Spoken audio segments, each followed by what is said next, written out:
Muy buenos días a todos. Continuando con la unidad 4 de biocatálisis, en la clase de hoy hablaremos acerca de las etapas y mecanismos de la catálisis enzimática.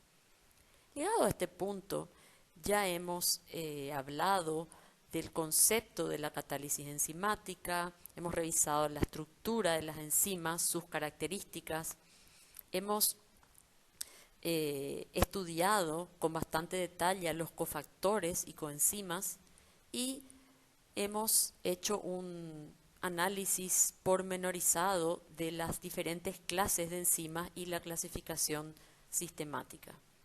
Además, creo que hemos dejado bastante claro la gran eficiencia que tienen las enzimas para acelerar las reacciones.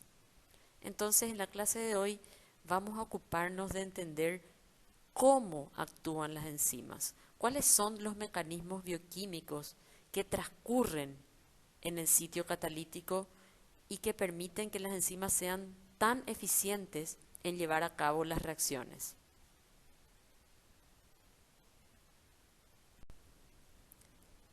Actualmente se reconoce que la catálisis enzimática es un proceso que transcurre en tres etapas. En una primera etapa se da la unión de la enzima al sustrato para formar el complejo enzima-sustrato. El sustrato se une químicamente al sitio de unión dentro de la enzima para formar este complejo. Esta primera parte de la reacción, la formación del complejo enzima-sustrato, es un proceso reversible, es decir, la enzima puede fijar el sustrato, pero este complejo enzima-sustrato puede volver a disociarse. Entonces, el grado en que esta reacción transcurre en sentido directo para formar el complejo enzima-sustrato dependerá en gran medida de la afinidad de la enzima por el sustrato, y este proceso es fundamental para que la catálisis tenga lugar. El segundo paso consiste en la conversión del complejo enzima-sustrato al complejo enzima-producto. Este proceso también es reversible. Este es el paso fundamental de la catálisis y en el cual participan muchos grupos R del sitio catalítico o en algunos casos también los cofactores enzimáticos. Es decir, este es el paso en el cual el sustrato se convierte en producto.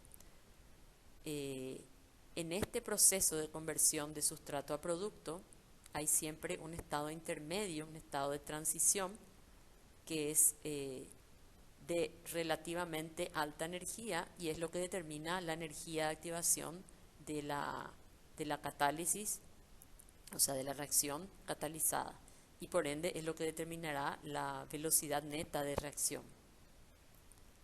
Finalmente, en la tercera etapa, se disocia el complejo enzima-producto y se liberan el producto y la enzima en las mismas condiciones que se encontraba inicialmente. Podemos ver entonces que al finalizar la reacción el sustrato se ha convertido en producto y la enzima se recupera intacta. Entonces, resumiendo, podemos representar la reacción catalizada por una enzima como vemos abajo, ¿verdad? Enzima más sustrato para dar el complejo enzima-sustrato, es la primera etapa. Luego la conversión del complejo enzima-sustrato en complejo enzima-producto y finalmente la liberación del producto. Es importante tener en cuenta que cada una de estas tres etapas tiene su propio estado de transición, es decir, el estado intermedio para pasar de un estado a otro y por tanto una energía de activación asociada. Entonces, a continuación, el doctor Ferro nos hará una explicación acerca de los cambios energéticos asociados a la catálisis de manera global, así como también a cada una de las etapas que hemos mencionado. Posteriormente, el mismo les introducirá algunos modelos que intentaron explicar la catálisis enzimática en los inicios y cómo estos diferentes modelos contribuyeron a los conocimientos que tenemos hoy en día acerca de la catálisis enzimática.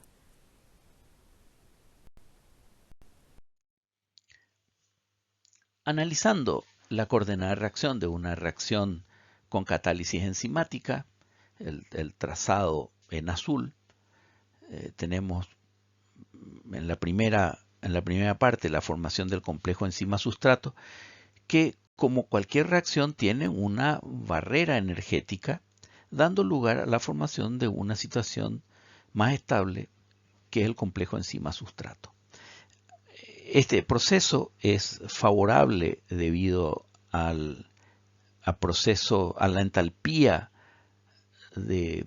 negativa, la versión negativa de entalpía que se observa cuando se forma el complejo, aunque existe una variación de entropía negativa, lo cual no favorece el proceso.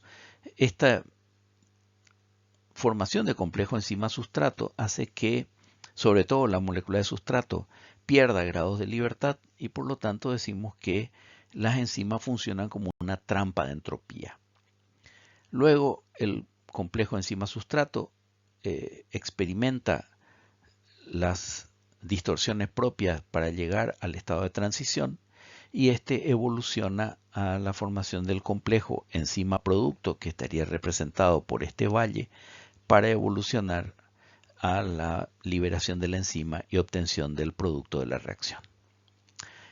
Podemos ver entonces que existen, en este caso, que es un ejemplo esquemático, 3 barreras que estarían influyendo sobre la velocidad de la reacción, pero la más importante es la que tiene la mayor variación de energía, en este caso de energía positiva, que es la formación del complejo enzima-sustrato en el estado de transición.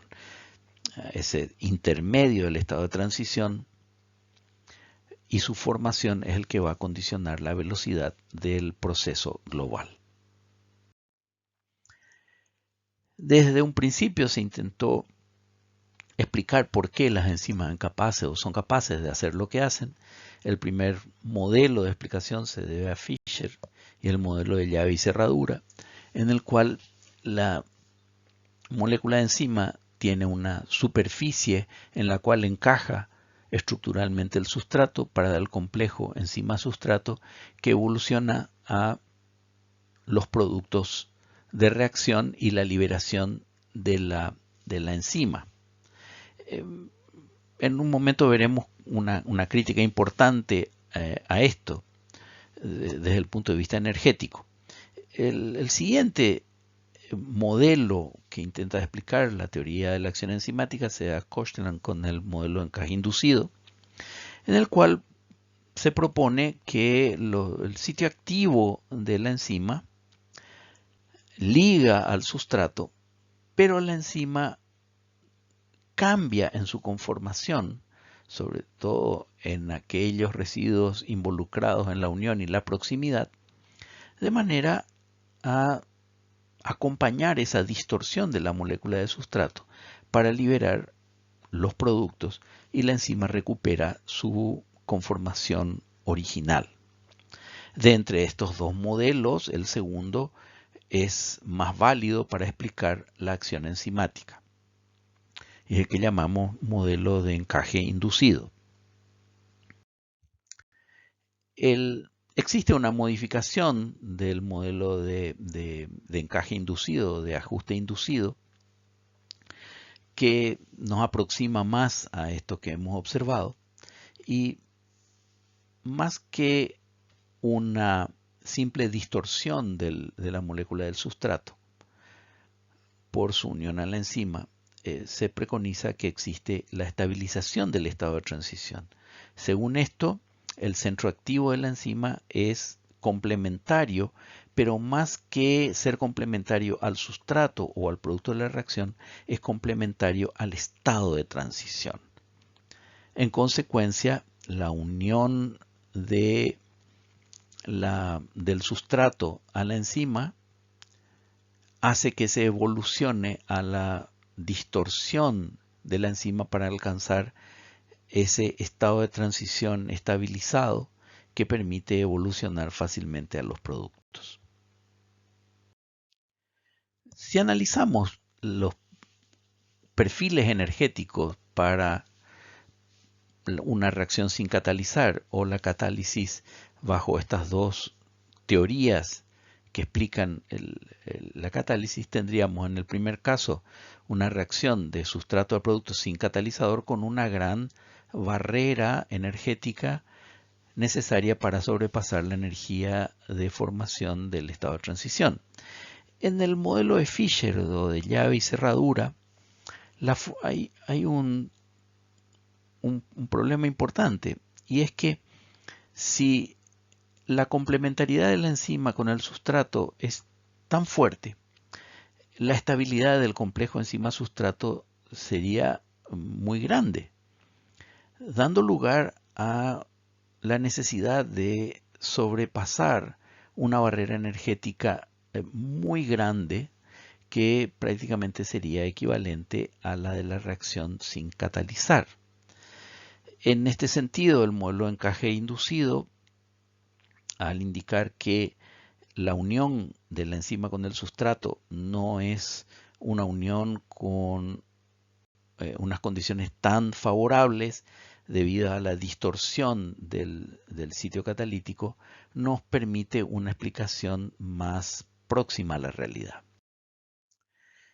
De hecho, sabemos que muchas enzimas son capaces de presentar movilidad en cuanto a su conformación, de manera que puedan adaptarse a distintas circunstancias, como tener unido el sustrato o no, estar expuesta a fenómenos o agentes regulatorios o no.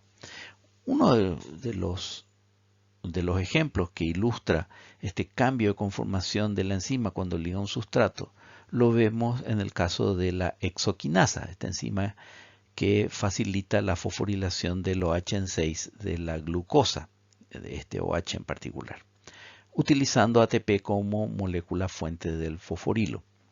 Cuando la enzima no tiene unido el sustrato, tiene esta conformación, pero cuando liga el sustrato, cambia la conformación cerrándose sobre el mismo.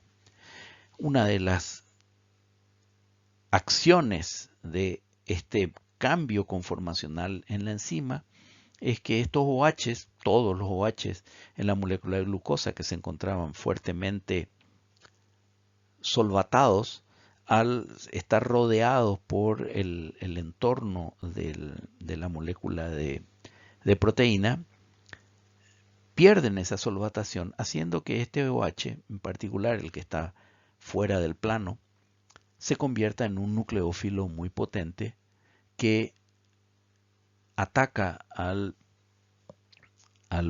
fosfato en gamma del ATP para producir glucosa 6-fosfato. Este ejemplo nos pone de manifiesto que esas modificaciones estructurales en la enzima, sobre todo en lo que hace a la conformación de la enzima para adaptarse al sustrato y lograr la conformación propia del estado de transición, existen en la realidad. Debemos recordar que todas las etapas de la catálisis que hemos descrito transcurren en el sitio activo de la enzima. Por tanto, si queremos comprender los mecanismos que explican la catálisis enzimática, es muy importante tener una idea clara de cómo está compuesto el sitio activo. Sabemos que el sitio activo es una zona que resulta del plegamiento de la molécula proteica, que está compuesto a su vez por el sitio de unión y el sitio catalítico. En realidad, el sitio de unión y el sitio catalítico no siempre están bien diferenciados. Definimos como sitio de unión a la porción que contiene residuos de aminoácidos que participan en la fijación del sustrato, ¿verdad? Sin que necesariamente estos participen de la catálisis. Este sitio de unión tiene una forma y un tamaño definido, lo cual le confiere a la enzima su especificidad estérica. O sea, este sitio tiene una especificidad estérica. Esto se refiere a la disposición espacial, es decir, es un hueco que tiene una forma y un tamaño en el cual encaja perfectamente el sustrato. Por otra parte, también los grupos R que delimitan ese sitio de unión tienen una polaridad y una carga definida que determinan la especificidad electrónica en relación al sustrato. Por ejemplo, si en el sitio de unión predominan grupos R hidrofóbicos, entonces ese sitio alojará mejor o preferentemente un sustrato de carácter hidrofóbico. Si en el sitio de unión hay residuos de carga positiva, entonces el sitio será específico para un sustrato que presente cargas negativas. A eso se refiere la especificidad electrónica. Por otra parte, el sitio catalítico se compone de los residuos grupos R que participan en la catálisis. Generalmente los grupos R que participan en la catálisis son grupos que presentan una reactividad alta. Siempre son aminoácidos polares y en algunos casos cargados. Entonces son grupos R nucleófilos, dadores o aceptores de protones. Entonces, la característica de los grupos R que conforman el sitio catalítico es lo que le confiere a cada enzima un mecanismo catalítico específico. Habíamos mencionado previamente que las enzimas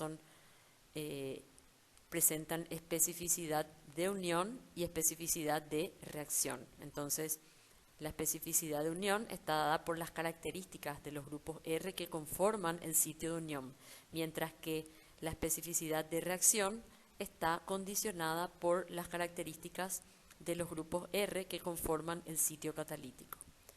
En el caso de las enzimas que emplean cofactores, también entonces este cofactor determina las características del sitio catalítico.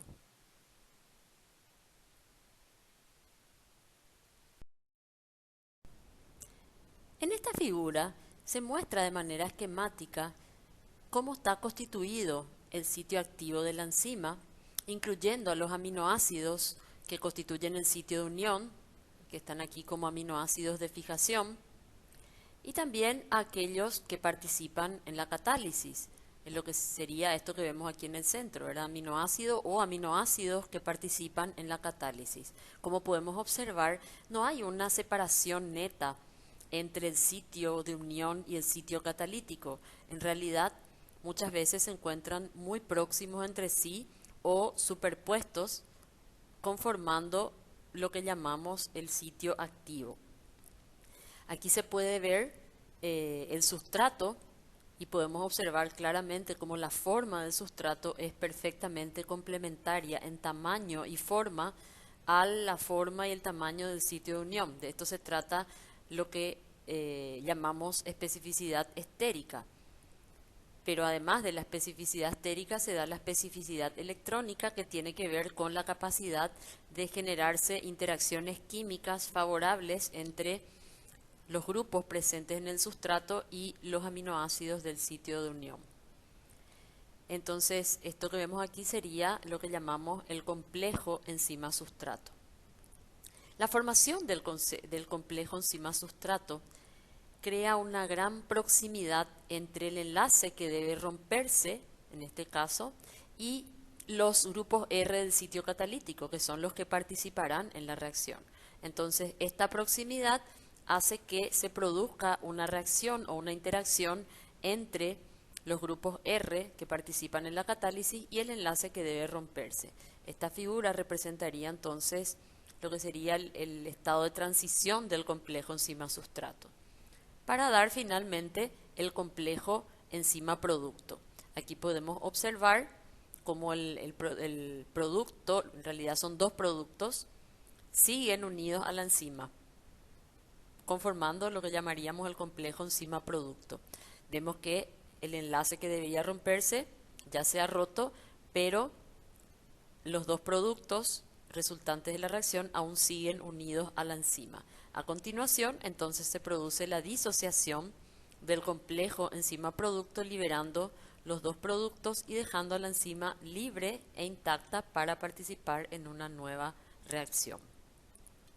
En la figura de la derecha se puede observar con mayor detalle, en especial los los grupos R que conforman el sitio de unión y el sitio catalítico y de qué manera estos interaccionan con los grupos complementarios en el sustrato. Podemos ver, por ejemplo, que aquí se señalan como A, B, C y D a los residuos de aminoácidos que participan en la unión. Están dados por grupos hidroxilo y amino que pueden interaccionar mediante puentes de hidrógeno con grupos complementarios en la molécula del sustrato.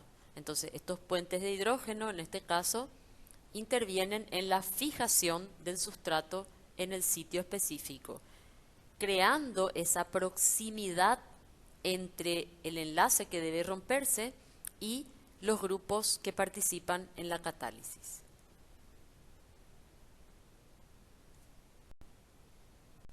Entonces, acabamos de ver que la enzima se une químicamente al sustrato para formar el complejo enzima-sustrato. ¿Cuáles son las interacciones que intervienen en la fijación del sustrato al sitio de unión de la enzima? Tenemos varios tipos. Están las fuerzas de Van der Waals, los puentes de hidrógeno, las fuerzas electrostáticas, interacciones hidrofóbicas y también, en algunos casos, enlaces covalentes transitorios. La unión entre la enzima y el sustrato, como ya lo habíamos mencionado, es favorable desde el punto de vista entálpico debido a la formación justamente de estas interacciones químicas favorables. Siempre que hay formación de interacciones químicas favorables, estas se dan con desprendimiento de calor, lo cual contribuye a una variación de entalpía negativa y esto hace que la reacción tienda a ser favorable. Sin embargo, la unión de la enzima al sustrato no es favorecida desde el punto de vista entrópico, ya que el atrapamiento del sustrato en el sitio de unión constituye una disminución de entropía, es decir, disminuye el desorden, por tanto tenemos una delta S negativa. Si recuerdan cómo estaban relacionadas estas magnitudes en la ecuación de estado, recordarán entonces que una variación de entalpía negativa tiende a ser la delta G favorable y una delta S negativa tiende a hacerla desfavorable. Por tanto, la unión del sustrato al sitio de unión de la enzima será un proceso cuya factibilidad depende mucho de la temperatura. A las temperaturas normales en las cuales actúan las enzimas, el factor entálpico predomina sobre el factor entrópico, por tanto, la unión de la enzima al sustrato es favorable. Un aumento importante de temperatura desfavorecería dicha unión.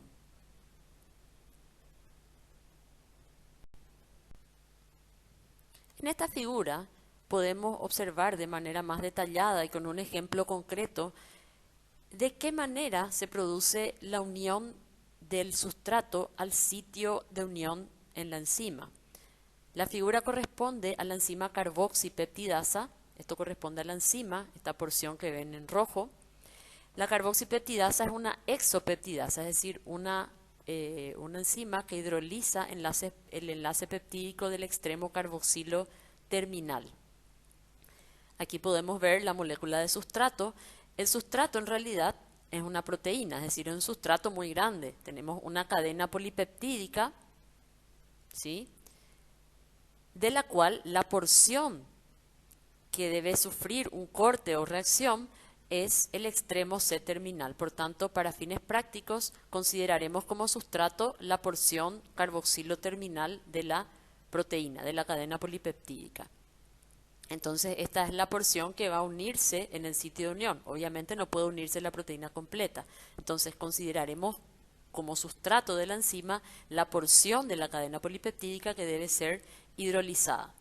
Aquí podemos observar el extremo carboxilo terminal de la cadena polipeptídica corresponde a un residuo de tirosina. Aquí podemos ver el grupo R de la tirosina, su carbono alfa, su carboxilo, su alfa carboxilo, que es el extremo de la cadena, el carboxilo terminal.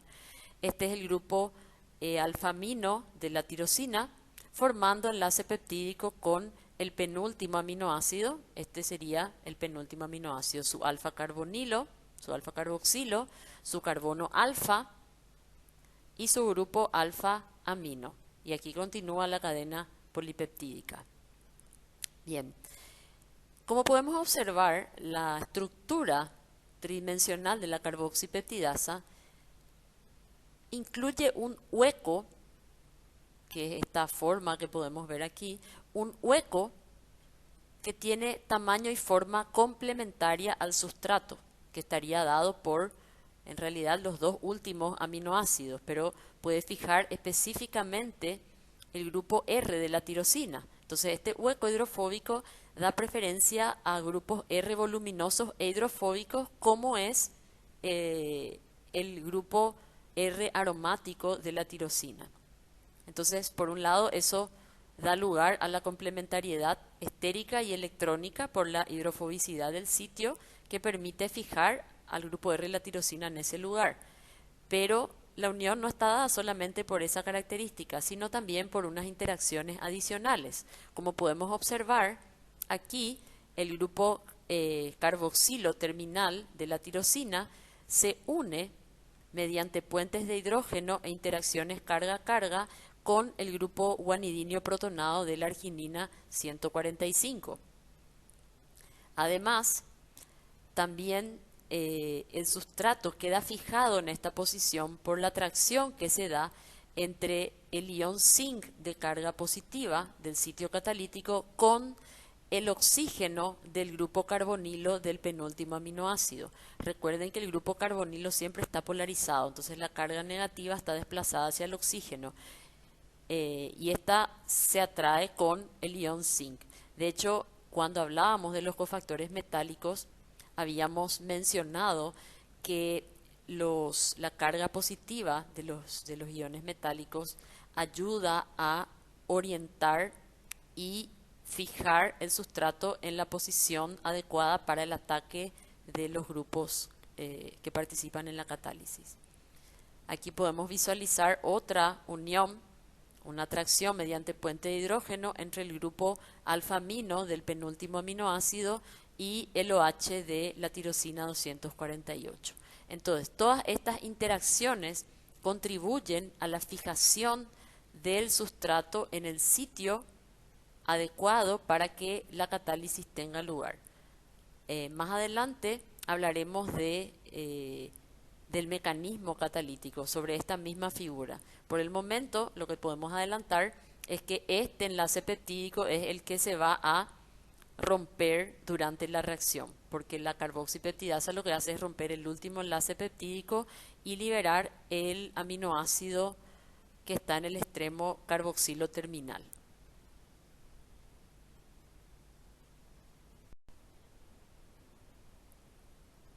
Pasemos ahora a hablar de la segunda etapa, más específicamente la conversión de sustrato en producto. Y aquí entramos en lo que conocemos como los mecanismos de catálisis.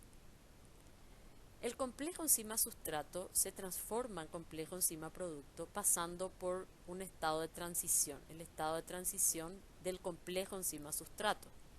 La enzima transforma el sustrato en producto valiéndose de diferentes estrategias y mecanismos. Y justamente es sobre eso que vamos a hablar a continuación, ¿verdad? De cuáles son las estrategias o mecanismos a nivel molecular que transcurren en ese sitio catalítico y que permiten que la catálisis tenga lugar.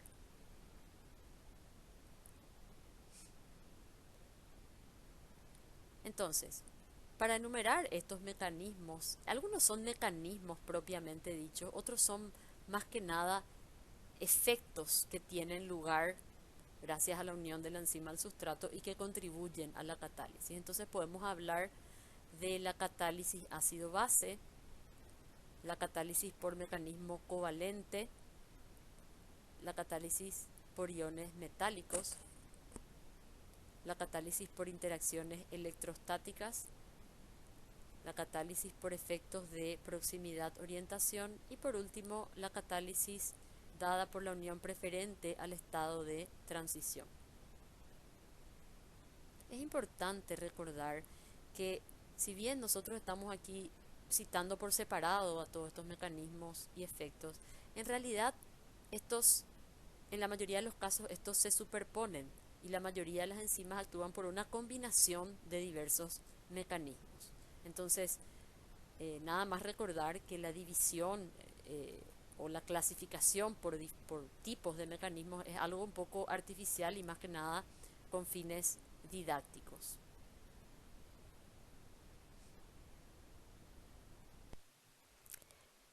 Comencemos hablando de la catálisis por mecanismo ácido-base. La catálisis dada por ácidos y bases no es un fenómeno exclusivo de las enzimas, sino también de las reacciones químicas comunes. De hecho, gran parte de lo que llamamos catalizadores químicos son en realidad ácidos o bases sencillos. Bien, comencemos definiendo algunos conceptos. Hablamos de catálisis ácida general, cuando en un proceso la transferencia de un protón desde un ácido disminuye la energía de activación de la reacción. Asimismo, se habla de catálisis básica general cuando la sustracción de un protón por una base disminuye la energía de activación de la reacción.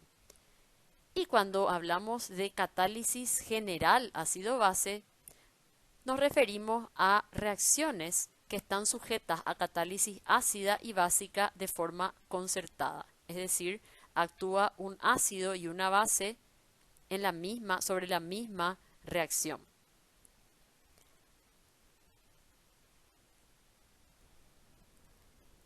Veamos ahora de qué manera se da la catálisis por mecanismo general ácido-base, primeramente en una reacción química común. Debemos recordar que todas las reacciones, todos los procesos que ocurren en el sitio catalítico de las enzimas no escapan a los principios que rigen las reacciones químicas comunes. De hecho, son reacciones químicas comunes. Entonces resulta más fácil entender primero el mecanismo en una reacción más sencilla para luego trasladar ese concepto al entorno del sitio catalítico de la enzima.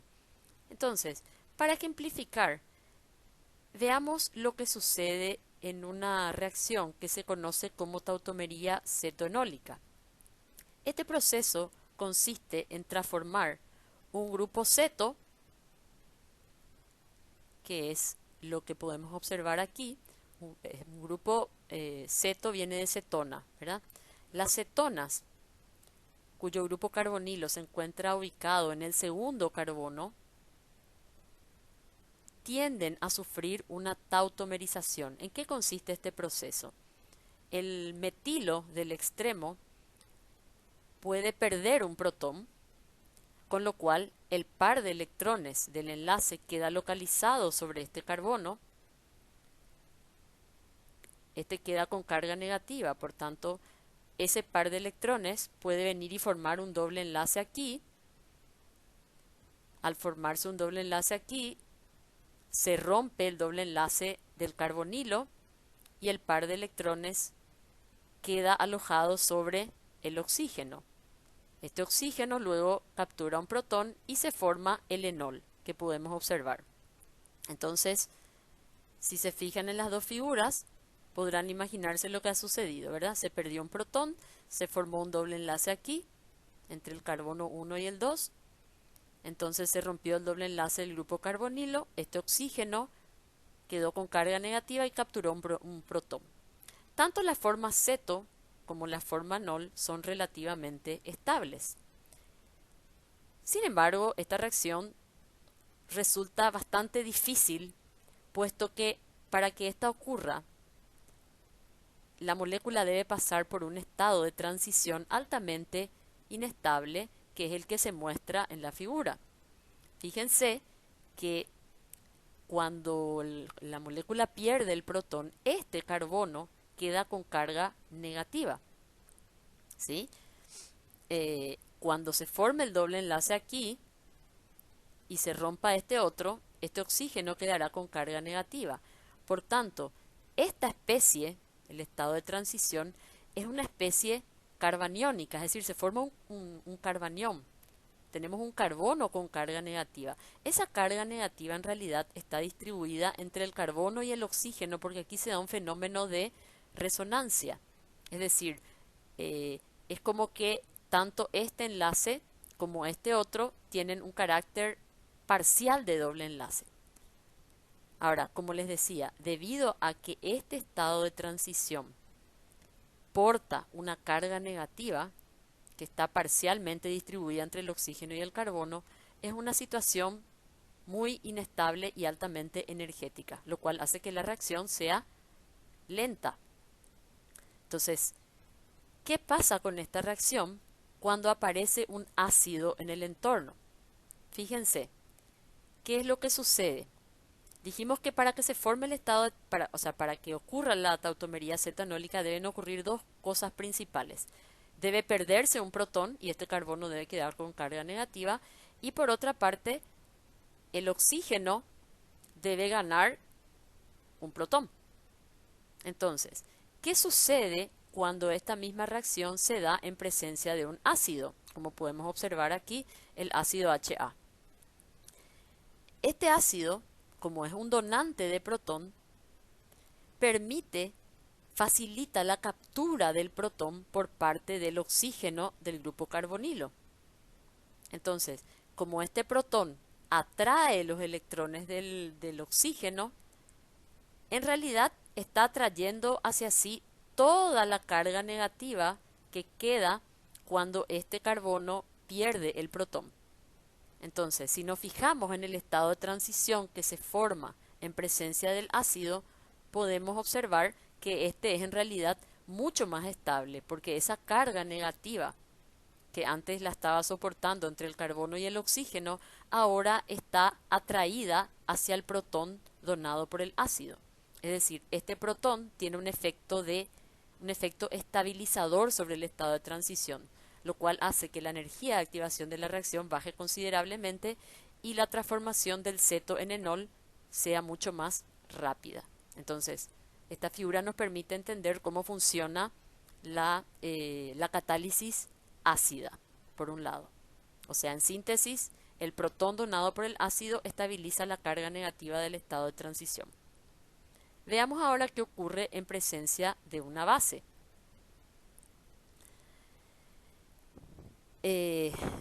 La reacción siempre es la misma, ¿verdad? Pero decíamos que para alcanzar el estado de transición se debe sustraer un protón del metilo y el oxígeno debe ganar un protón. ¿Qué es lo que hace la base?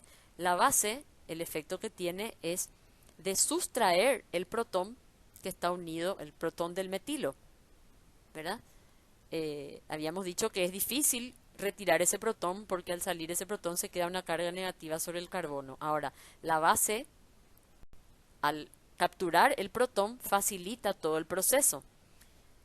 Fíjense que el estado de transición, este estado de transición que habíamos dicho que era altamente inestable, se hace más estable en presencia de la base, puesto que cuando la base captura el protón, queda con una carga positiva, y esta carga positiva de la base de alguna manera estabiliza la carga negativa del estado de transición. Entonces, en ambos casos, tanto en presencia del ácido que dona un protón capaz de estabilizar el estado de transición, o en el caso de la base que acepta un protón, lo cual también contribuye a estabilizar el estado de transición, hacen que la energía de activación sea mucho más baja en presencia de alguno de ellos que a un pH neutro, es decir, en ausencia de ácidos o bases. Entonces, espero que haya quedado comprendido de qué manera los ácidos y bases pueden facilitar el que una reacción ocurra y pueden estabilizar el estado de transición de una reacción. Veamos ahora de qué manera se dan estos mecanismos en el entorno del sitio catalítico de una enzima.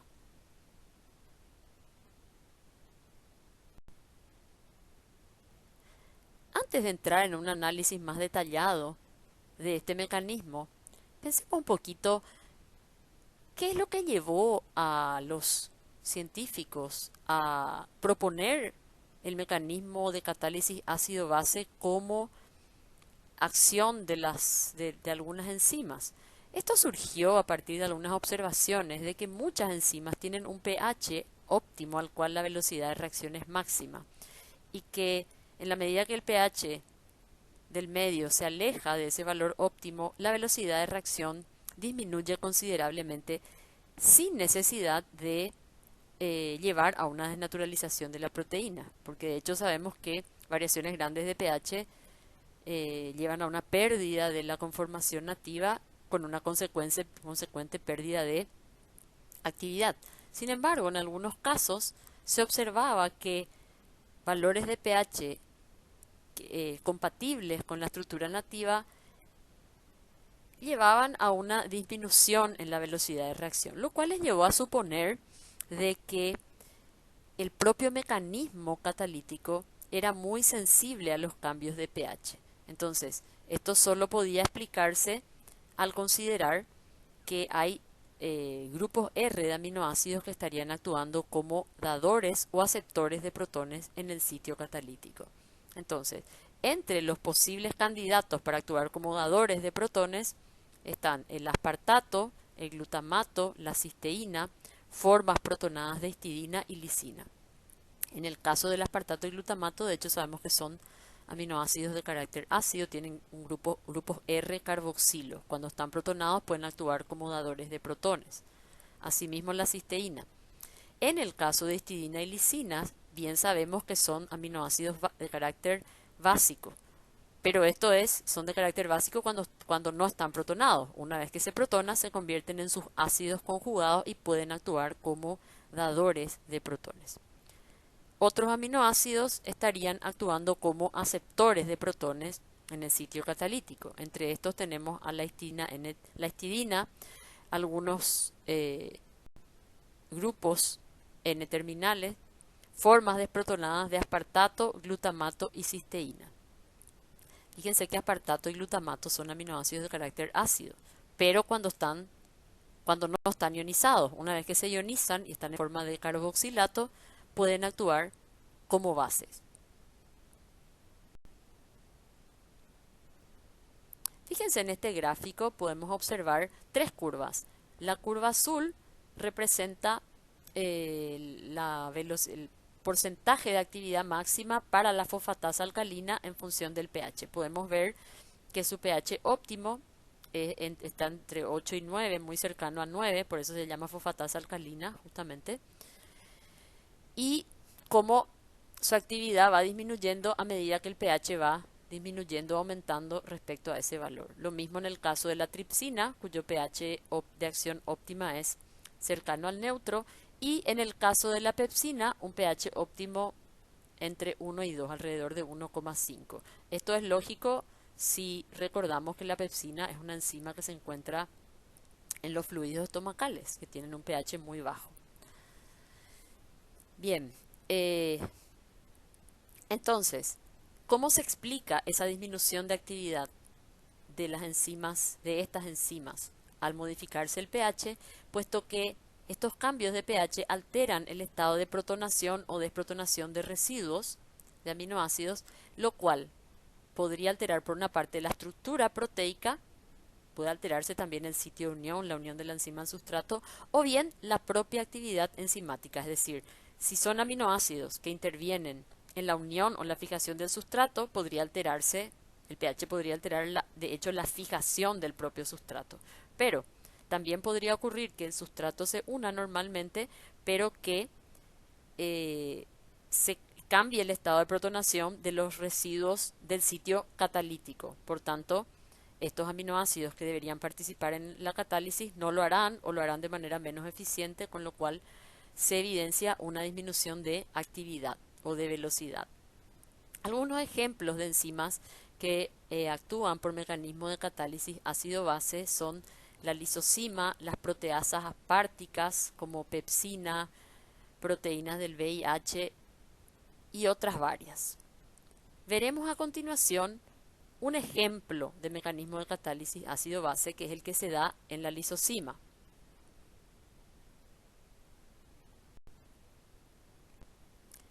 La lisozima es una proteína pequeña de aproximadamente 129 residuos de aminoácidos, que tiene en su sitio catalítico dos residuos fundamentales para la catálisis. Un residuo de glutamato, el glutamato 35, y uno de aspartato, el aspartato 52. La lisozima es una beta-glicosidasa, es decir, una enzima que rompe enlaces glicosídicos de la molécula de la molécula de péptido glicano de la pared bacteriana. Es una enzima en realidad que forma parte de nuestro sistema de inmunidad primaria. Se encuentra en muchas secreciones como en la saliva, la leche, y tiene actividad bactericida, justamente porque rompe la pared bacteriana de péptido glicano. Veamos ahora de qué manera se da el mecanismo catalítico en esta enzima. Entonces minimicemos esta figura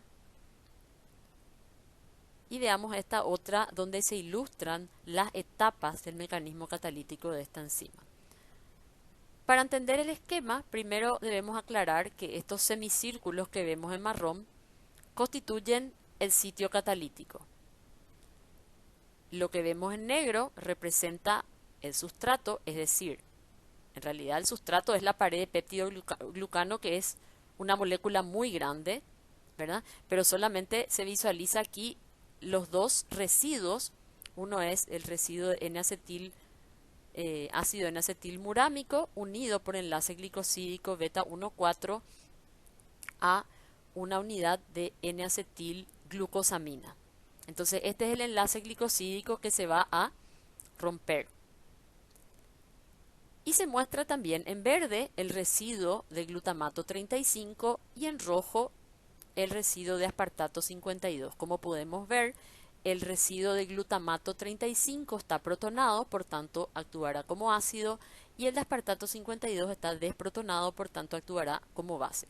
Todo esto que estamos viendo es lo que está ocurriendo o lo que va a ocurrir en este sitio, ¿sí? En el sitio catalítico de la proteína. Bien, entonces, fijémonos en el enlace beta-glicosídico. Lo que va a hacer la enzima es romper ese enlace. Ahora, romper ese enlace implica que el par de electrones se quedará sobre este átomo de oxígeno, ¿sí? Quedará con carga negativa, a la par que quedará una carga positiva sobre el átomo de carbono del anillo D. Esto es el estado de transición y es un estado en realidad muy inestable. Es decir, esta hidrólisis no ocurriría en condiciones normales si no fuera por la catálisis enzimática. Entonces, ¿cuál es el rol de estos residuos de aminoácidos? Podemos ver aquí que el glutamato 35 actúa como ácido aportando un protón al enlace glicosídico. Este protón entonces se incorpora al oxígeno que había quedado con carga negativa, cortando ya el enlace y restituyendo una parte de la molécula. Fíjense que se restituye el OH del residuo de N-acetilglucosamina y una parte de la molécula ya sale del sitio catalítico de la enzima, quedando el residuo de glutamato 35 desprotonado. La otra porción de la molécula, es decir, la que corresponde al anillo D, queda aún en el sitio catalítico de la enzima con una carga positiva. Un carbono con carga positiva es muy inestable, es un carbocatión. Particularmente todo este anillo cargado positivamente se llama ion oxonio.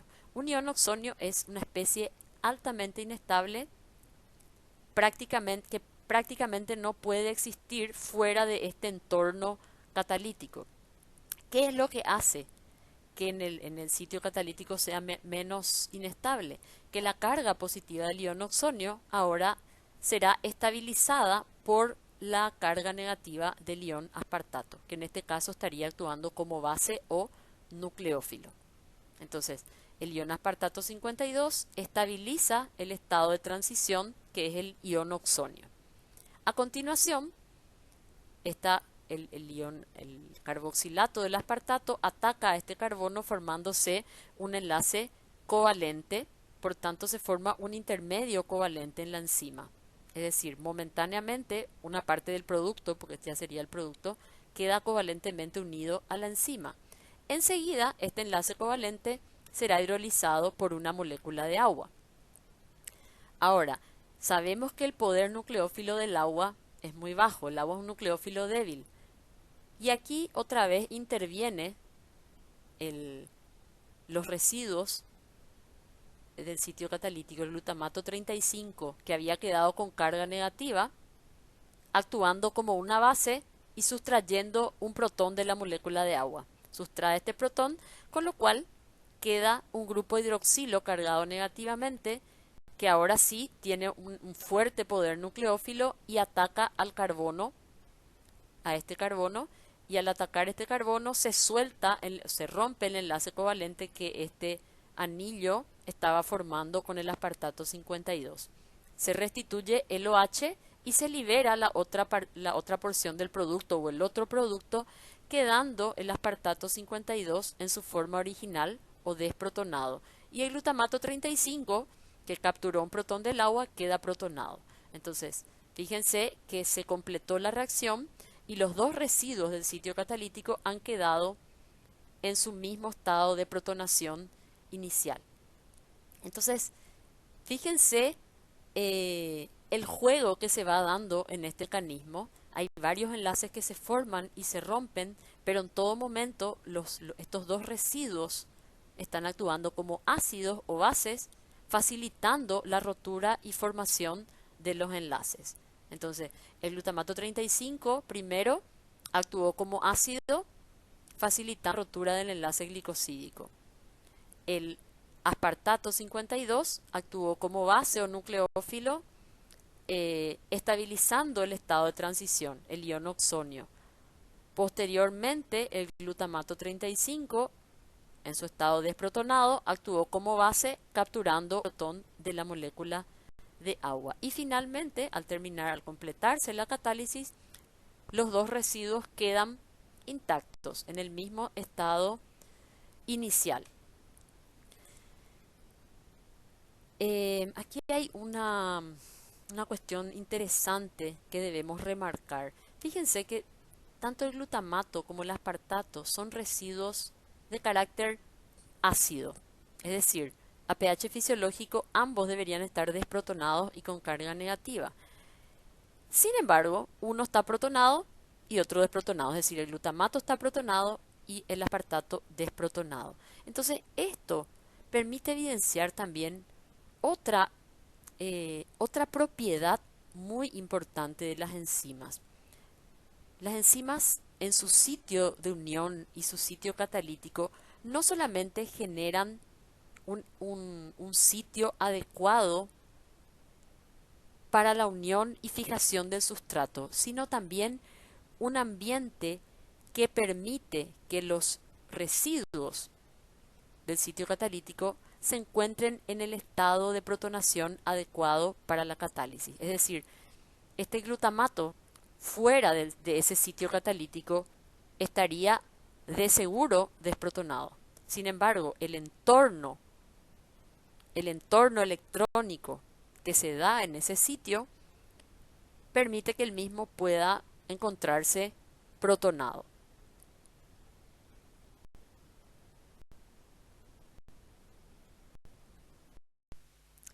Otra estrategia ampliamente utilizada por las enzimas es la catálisis por mecanismo covalente.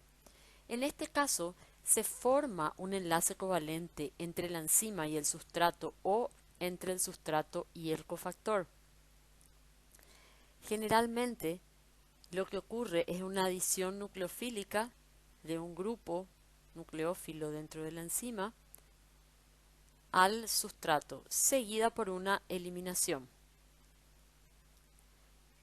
Ejemplos de enzimas que actúan por mecanismo covalente son las aminotransferasas, las serinproteasas y las cisteínproteasas como la papaína. Estos son solo algunos ejemplos, hay otras más. En el mecanismo de catálisis covalente siempre participan agentes nucleófilos y agentes electrófilos. En general, el nucleófilo forma parte del sitio catalítico de la enzima y el electrófilo es el que forma el enlace a ser atacado. Entre los nucleófilos, los más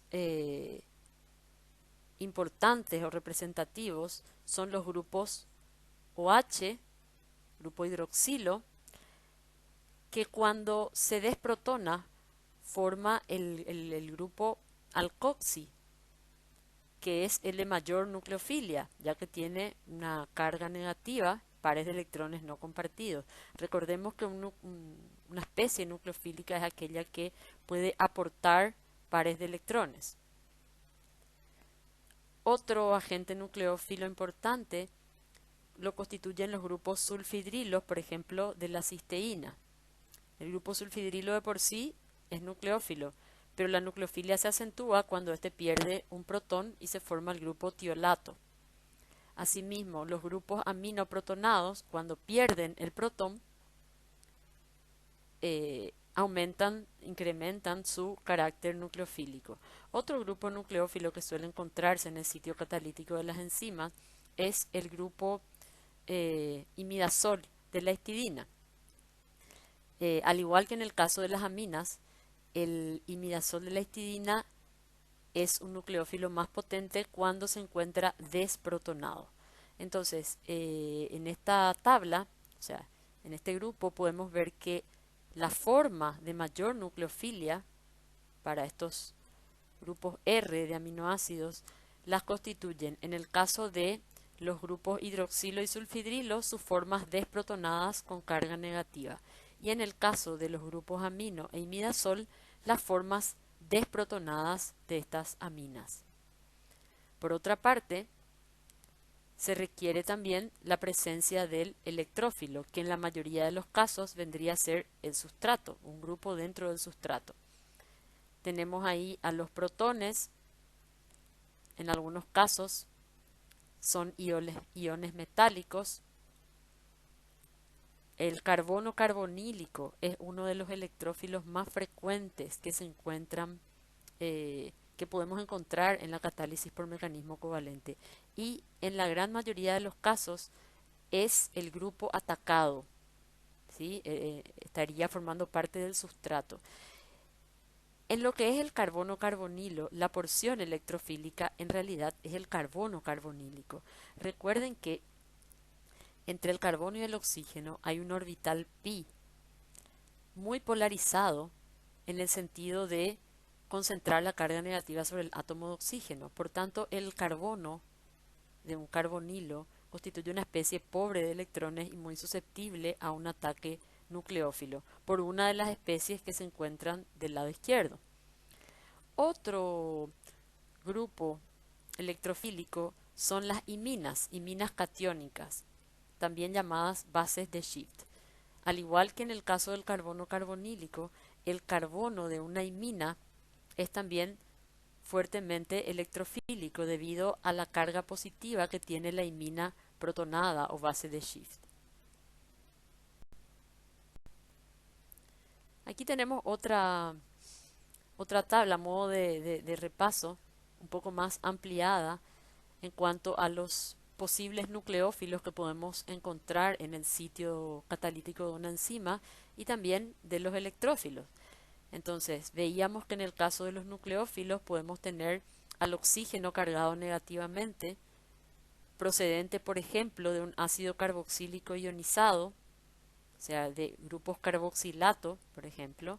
También podría ser un oxígeno cargado negativamente de un grupo alcóxido, es decir, de un grupo alcohol que se ha desprotonado.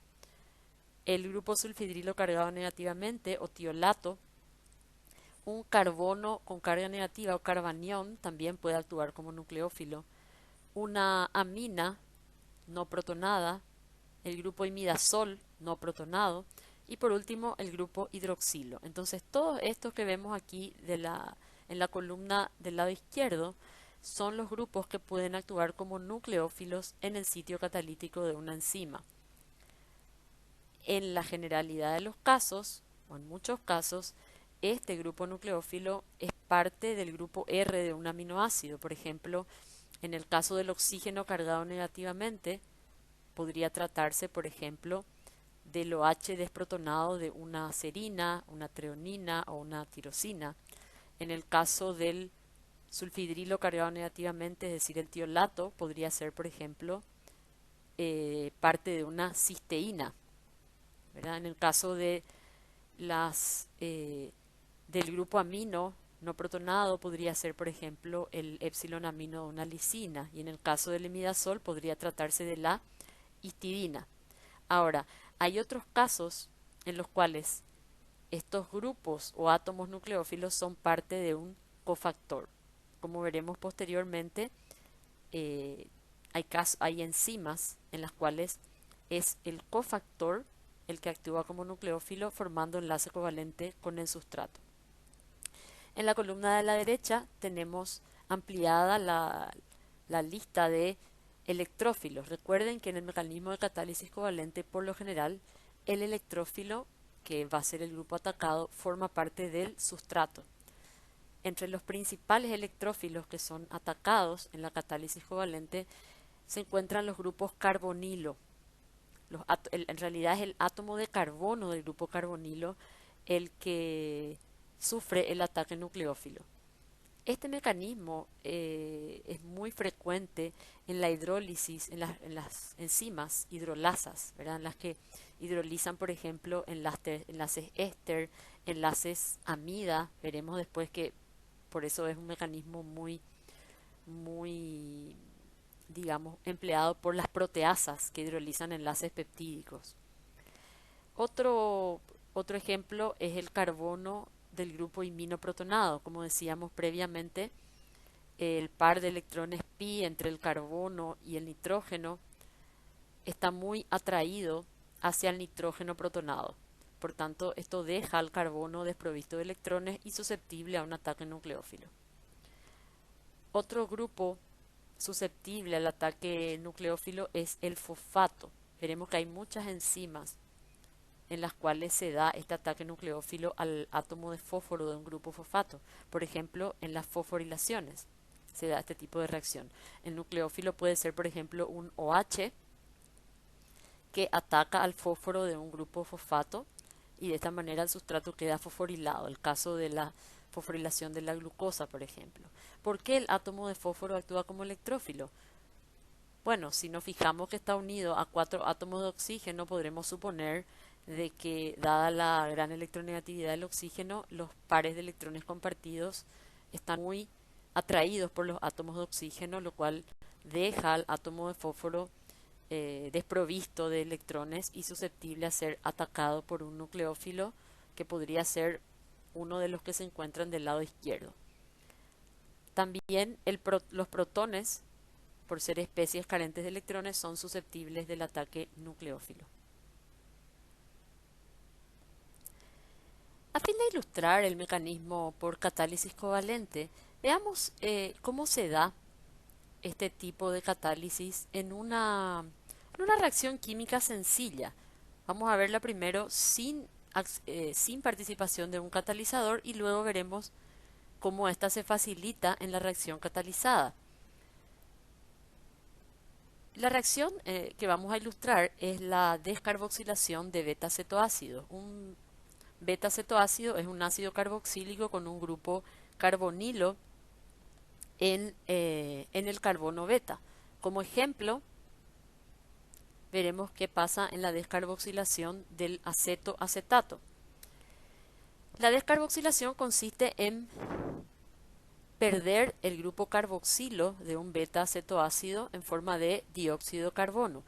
Cuando ocurre una descarboxilación, el par de electrones que constituye la cara negativa del ion carboxilato forma un doble enlace entre el oxígeno y el carbono, lo cual provoca la rotura del enlace entre el grupo carboxilato y el segundo carbono. Es decir, se rompe este enlace y se libera un grupo carboxilo, lo cual dejaría a este carbono, al carbono 2, con una carga negativa, es decir, en forma de carbanión. Habíamos dicho que un carbanión es una especie muy inestable.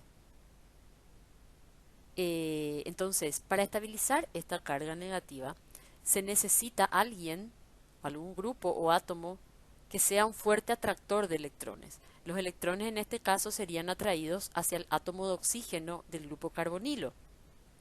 Entonces, se formaría un doble enlace aquí entre este carbono y el carbono carbonilo, y el doble enlace del carbonilo se rompería dejando una carga negativa sobre el átomo de oxígeno, formando el ion enolato que pueden ver aquí al lado. Ahora, este ion enolato es bastante inestable porque queda una carga negativa sobre el átomo de oxígeno. Antes de continuar, quisiera explicarles un poquito acerca de las flechas que aparecen en la figura. Cuando ustedes ven una figura como esta, con flechas, estas flechas siempre nos están indicando la reacción que va a ocurrir a continuación. Y la flecha nos muestra el movimiento de los pares de electrones. Es decir, cuando yo veo este ion enolato con esas dos flechas, eso me indica que a continuación este par de electrones de la carga negativa del oxígeno se va a desplazar para formar un doble enlace carbono-oxígeno aquí, y la otra flecha me indica que al formarse este doble enlace correspondiente al carbonilo, automáticamente se romperá el doble enlace entre este carbono y el CH2, quedando la carga negativa sobre el átomo de carbono, formando nuevamente un carbocatión. Esto solamente será posible si este carbono del CH2 captura un protón, y en ese caso se estaría formando la acetona. Por tanto, la descarboxilación del acetoacetato da como producto acetona. Fíjense que en esta reacción se observa que cuando un ácido carboxílico se descarboxila, queda una carga negativa sobre el siguiente carbono, que solamente puede ser estabilizada o puede ser soportada cuando hay un grupo carbonilo en el carbono adyacente, lo que formaría en ese caso el ion enolato. Es por eso que generalmente los beta-cetoácidos son muy susceptibles a descarboxilación, porque el ion enolato que se forma permite soportar la carga negativa del carbanión que queda al salir la molécula de dióxido de carbono. No obstante, esta reacción es relativamente difícil debido a la relativa inestabilidad del ion enolato. Entonces, veamos ahora qué ocurre si esta reacción es catalizada por una amina, por un grupo amino, de una amina primaria. ¿Qué es lo que hace la amina? Efectúa un ataque nucleófilo. Habíamos visto que las aminas son agentes nucleófilos cuando están desprotonadas. Entonces, la amina hace un ataque nucleófilo al carbono del carbonilo. Es decir, aquí, ¿verdad? Entonces, hacen un ataque nucleofílico al carbono carbonilo, y a través de una secuencia de reacciones, la amina, el nitrógeno de la amina, termina reemplazando al oxígeno del carbonilo, formando un grupo imino, o también llamada base de Schiff. Bueno, este grupo imino o base de Schiff, fíjense que tiene una carga positiva sobre el nitrógeno. Por tanto, este grupo imino cargado positivamente constituye un fuerte atractor de electrones, mucho más que un grupo carbonilo neutro. Habíamos dicho que para facilitar la descarboxilación debe haber un grupo, un átomo atractor de electrones. Pues bien, al reemplazarse este oxígeno por el nitrógeno del imino, este imino cargado positivamente atrae con más fuerza a los electrones del enlace, y eso se transmite a través de los otros enlaces. Por tanto, la presencia de ese imino protonado facilita la descarboxilación, la eliminación de este grupo carboxilo en forma de dióxido de carbono, que dejaría una carga negativa sobre el carbono adyacente. Las flechas nos muestran la reacción que va a ocurrir a continuación. Entonces, la carga negativa del oxígeno va a formar un doble enlace, lo cual va a llevar a su vez a la rotura del enlace entre el primer carbono y el segundo y la pérdida de dióxido de carbono. La carga negativa de este carbono ahora será atraída a distancia por el nitrógeno del imino. Entonces se va a formar un doble enlace aquí, se romperá el doble enlace del imino y el par de electrones vendría a neutralizar la carga positiva del ion imino, formándose el intermediario que vemos aquí, que sería el estado de transición en este caso. Fíjense que es también una especie inestable, una amina unida a un carbono con doble enlace. Sin embargo, este estado de transición es mucho menos inestable que el del ion enolato, puesto que en este caso el intermediario es una especie neutra, es decir, la presencia el ataque de esa amina contribuyó a estabilizar el estado de transición. A continuación,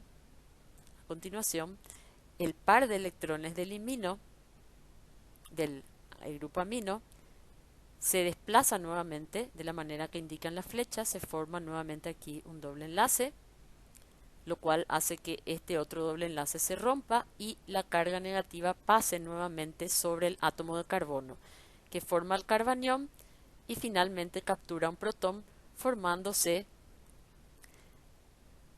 nuevamente un intermediario imino, pero ya con la molécula descarboxilada. Por último, este grupo imino, dijimos que el carbono de un imino es siempre electrófilo.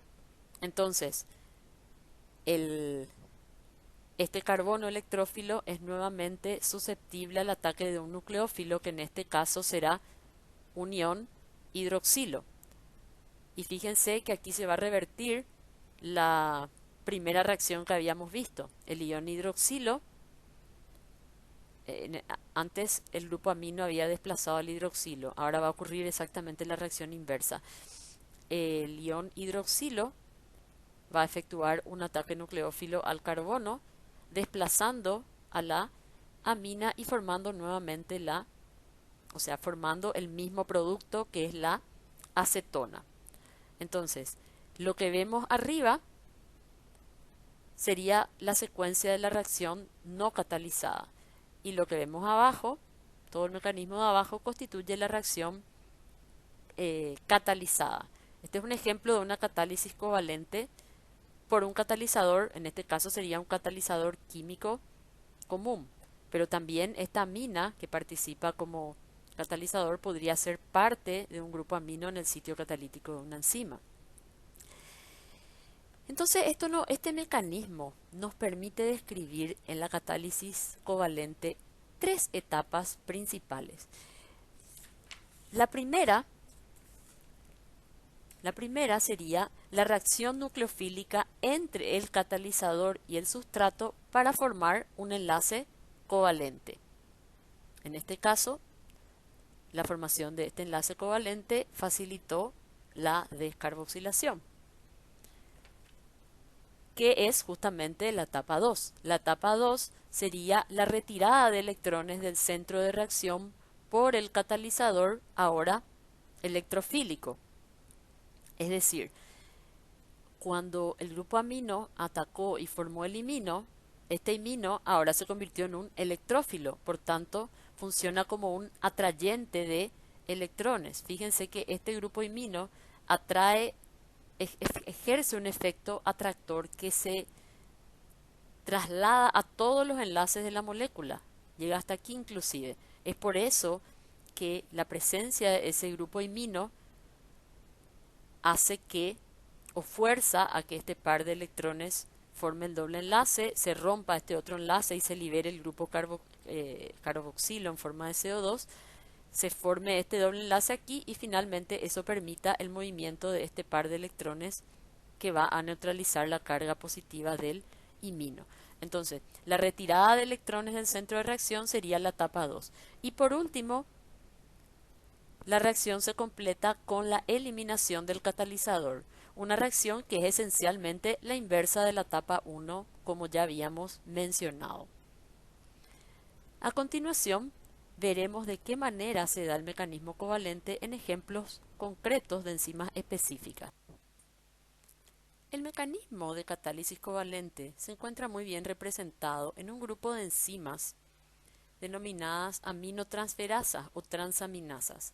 Estas enzimas son muy importantes en el metabolismo de aminoácidos, ya que permiten convertir un aminoácido en su cetoácido correspondiente, a la vez que convierte un cetoácido en su aminoácido. Es decir, cataliza la reacción aminoácido 1 más cetoácido 2 para dar el cetoácido 1 más el aminoácido 2. Existen en realidad varias aminotransferasas capaces de reconocer diferentes aminoácidos. Todas ellas utilizan un cofactor que es el piridoxalfosfato. Ya hemos estudiado al piridoxalfosfato en la presentación de los cofactores. Recuerdan, es un intermediario, es un derivado de la vitamina B6 o piridoxina. Recuerden, este es el anillo de piridoxina que tiene una carga positiva sobre el nitrógeno del anillo, un anillo piridinio, ¿verdad? Y tiene además un grupo aldehído, de ahí viene entonces piridoxal. Entonces esa es la vitamina. Al unirse a un grupo fosfato, aquí vemos a un metilo, se forma entonces el piridoxalfosfato, que es el cofactor. El piridoxalfosfato es un cofactor que actúa unido covalentemente a la enzima. Como se puede ver en esta figura, lo que vemos en amarillo representa a la proteína, es decir, a la apoenzima, y aquí podemos ver al cofactor piridoxalfosfato unido covalentemente a través de su grupo aldehído, formando una imina con el grupo epsilon amino de la cadena lateral de una lisina, ¿sí? Entonces, el cofactor, a través de su grupo aldehído, el piridoxal, se une al grupo amino de una lisina, formando un grupo imina o base de Schiff. Además, el cofactor está fijado en este sitio por atracción electrostática entre la carga negativa de su grupo fosfato y grupo positivo en la enzima, así como también una atracción similar que se da en la carga positiva del anillo piridíneo con una carga negativa en la enzima. Entonces, este cofactor actúa fuertemente fijado a la proteína. A continuación, veremos cuál es el mecanismo de las transaminasas y de qué manera participa el cofactor piridoxalfosfato unido a la enzima.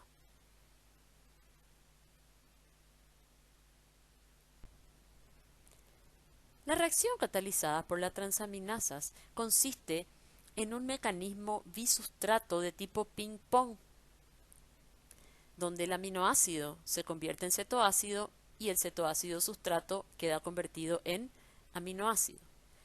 La reacción se inicia cuando el grupo amino nucleófilo del aminoácido ataca al átomo de carbono de la base de Schiff, enzima piridoxalfosfato, en una reacción de transiminación, para formar una base de Schiff, ahora aminoácido piridoxalfosfato, es decir, una aldimina, con la liberación concomitante del grupo amino de la lisina de la enzima.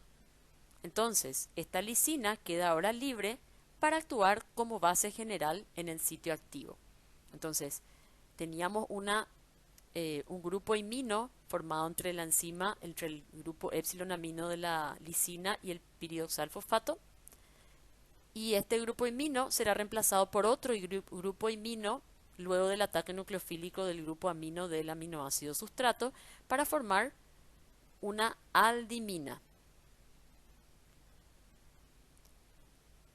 Posteriormente, esta lisina del sitio activo que ha quedado libre retira un protón del carbono alfa del aminoácido unido a la enzima, lo cual deja sobre el carbono alfa una carga negativa, es decir, se forma un carbanión.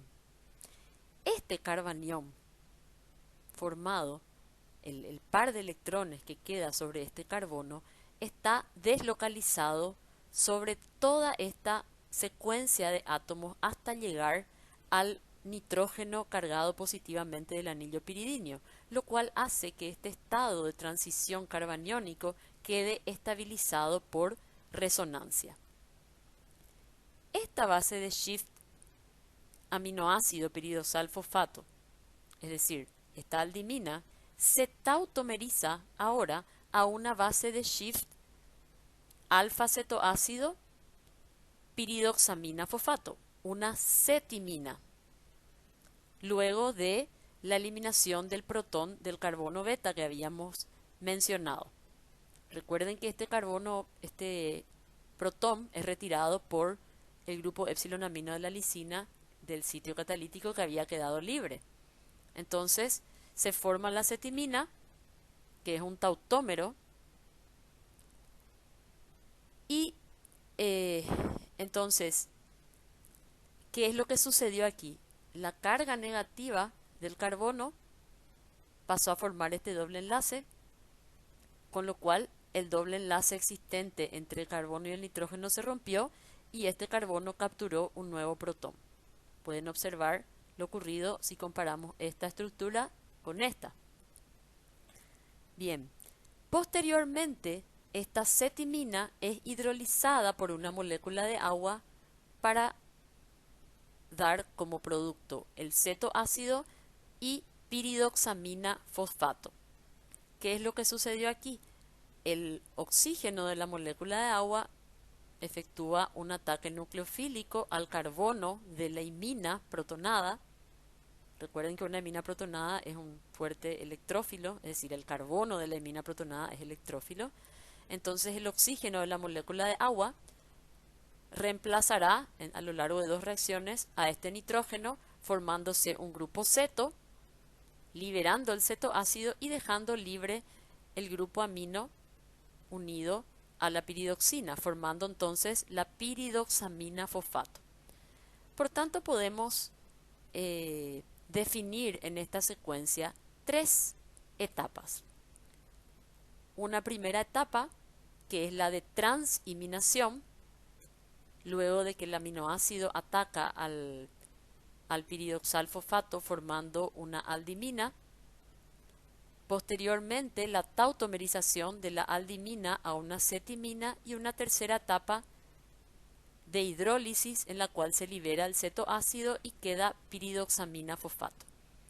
A continuación, ingresa el segundo sustrato, que es un cetoácido, que podemos ver aquí en verde, y se realizan otras tres etapas exactamente inversas a las primeras tres que hemos descrito.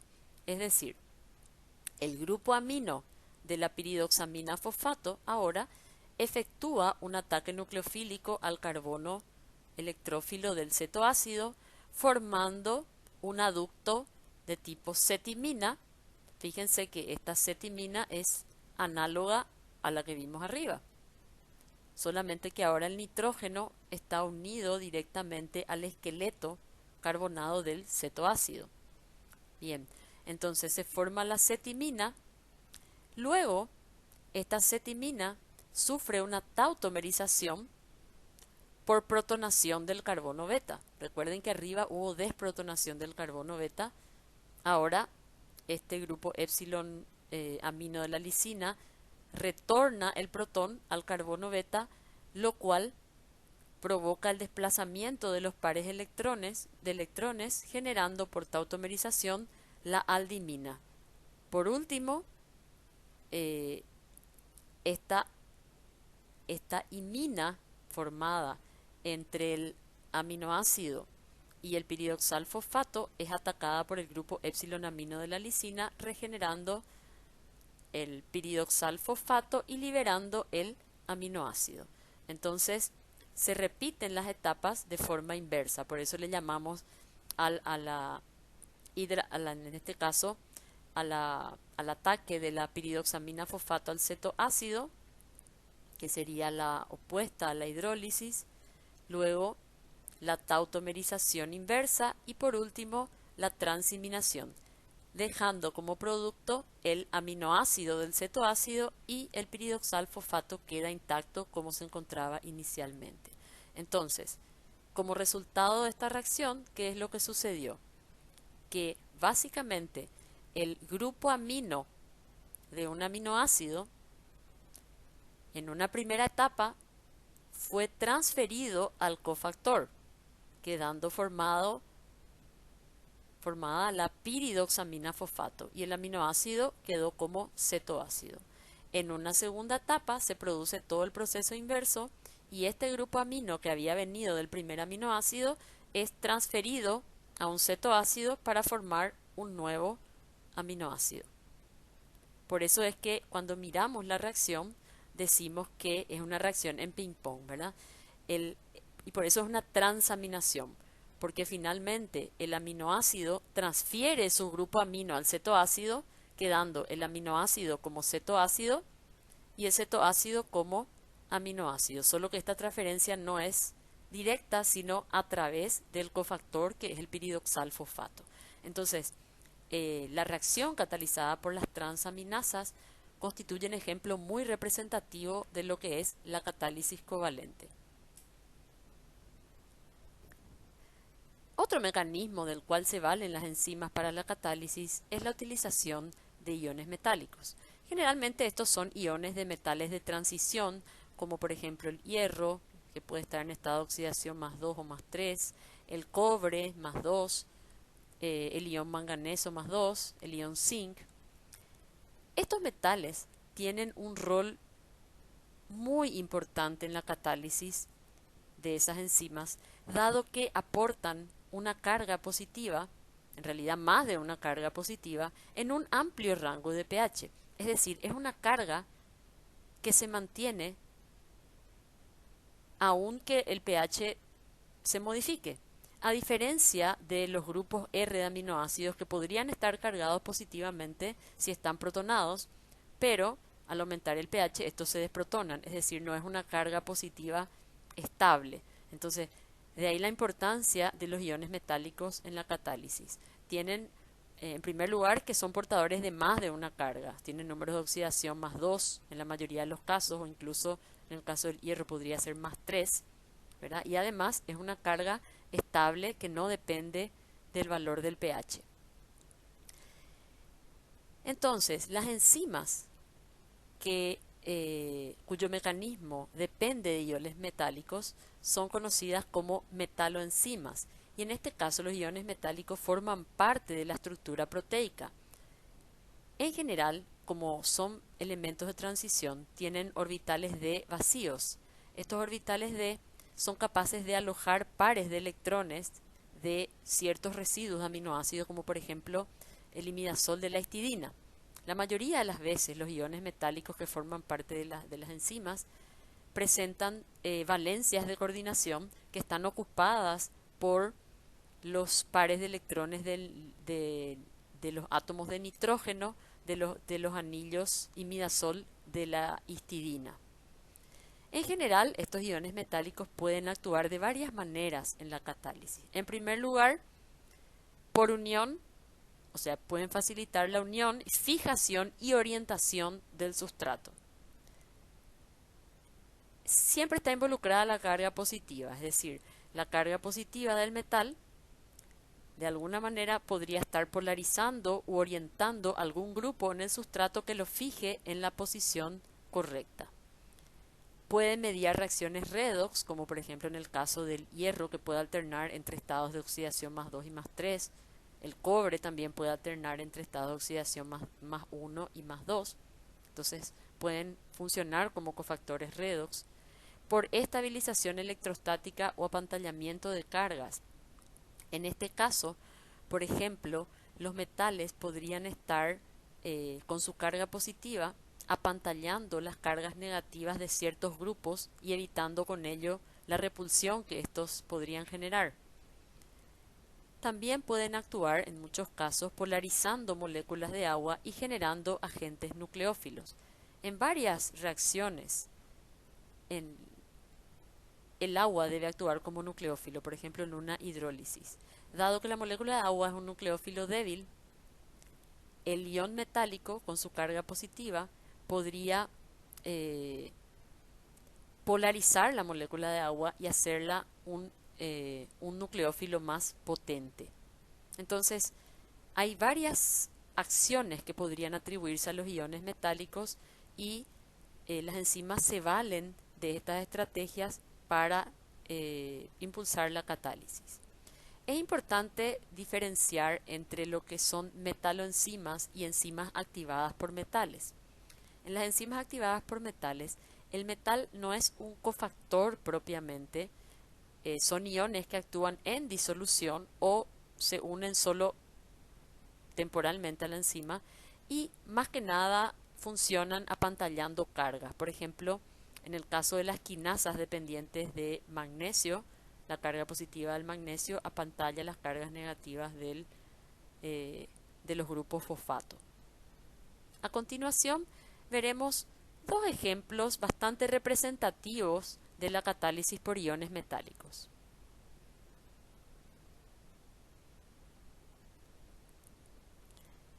En primer lugar, recordemos a esta enzima, la carboxipeptidasa, cuya estructura ya habíamos descrito parcialmente.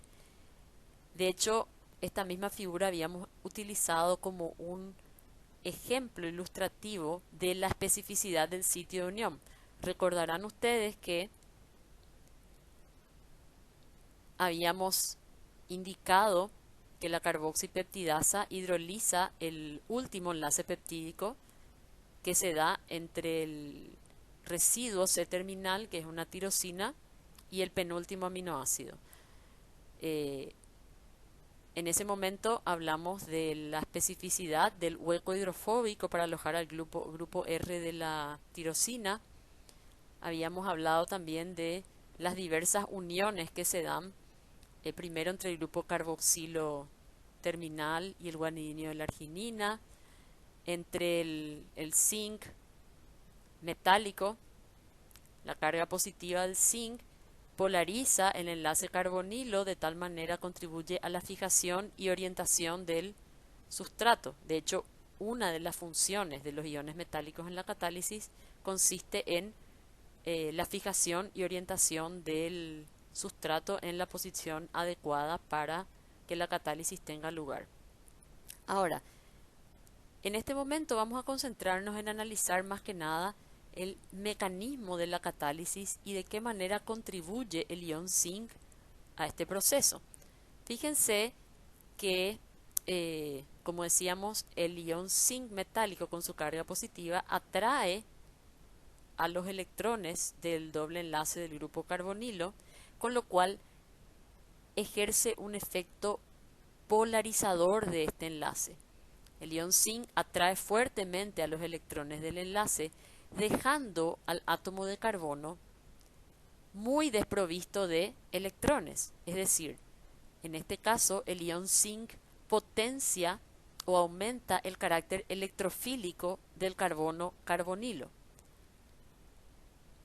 Esto hace que este carbono carbonílico se haga más susceptible al ataque nucleófilo por parte de una molécula de agua. Habíamos dicho que el agua es un nucleófilo débil.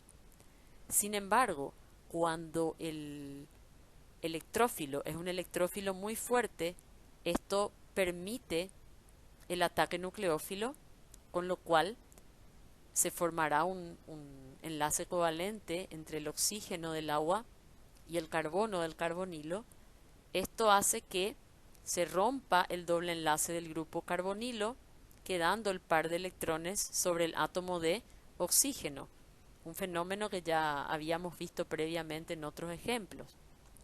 Luego, ese par de electrones que había quedado sobre el oxígeno vuelve a formar el doble enlace y esto lleva entonces a la rotura del enlace peptídico, que es el enlace que debíamos romper, ¿verdad?